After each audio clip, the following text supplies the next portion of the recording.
কিছু মানুষ জন্মান শুধু নিজের জন্য নয়, জন্মান এক যুগ বদলাতেই। তাদের চিন্তা, তাদের দৃষ্টিভঙ্গি সবকিছু যেন সময়কে অতিক্রম করে দেয়। তারা নিছক কোনো পরিচয়ের ভিতরে বাধা পড়েন না, তারা হয়ে ওঠেন ইতিহাসের আলোকবর্তা।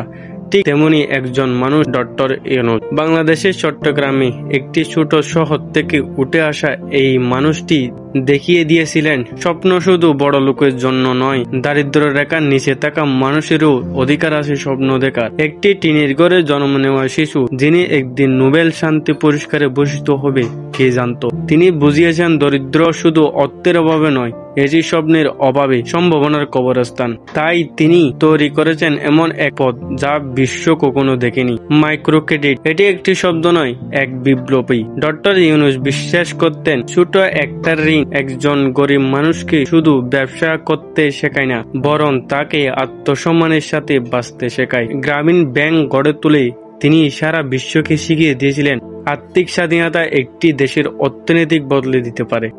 তিনি প্রশ্ন করেছিলেন সমাজে স্থবিত নিয়মকে। যেখানে সবাই বলেছিলেন এরা ঋণ ফেরত দিতে পারবে না, সেখানে বলেছিলেন তারা পারবে যদি আমরা বিশ্বাস করি।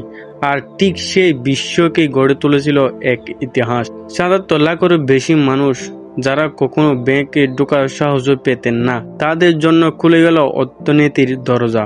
তিনি কেবল অর্থনীতিবিদ নন, তিনি একজন দার্শনিক।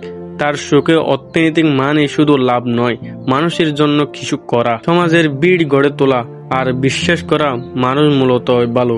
আজ বিশ্বে যখন অর্থনৈতিক ব্যবসাগুলো ভেঙে পড়েছে, তখনও ডক্টর ইউনূস স্যার ভাবনা আমাদের মনে করিয়ে দেয় ব্যবসা হতে পারে মানবিক আর লাভ হতে পারে জনকল্যাণমুখী। স্যার, আপনি শুধু একজন নোবেল বিজয়ী নন, আপনি স্বপ্ন বুনে দেওয়া একজন নীরব বিপ্লবী। আপনি দেখিয়ে দিয়েছেন যেখানে কেউ কিছু আশা করে না, সেখান থেকে শুরু হতে পারে সবচেয়ে বড় আশার গল্প।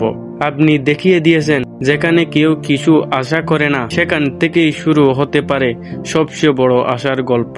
আপনি আমাদের দেখিয়েছেন অন্ধকার ঘরে আলো জ্বালাতে বড় টাকা পয়সা নয়, দরকার শুধু একটুখানি বিশ্বাস।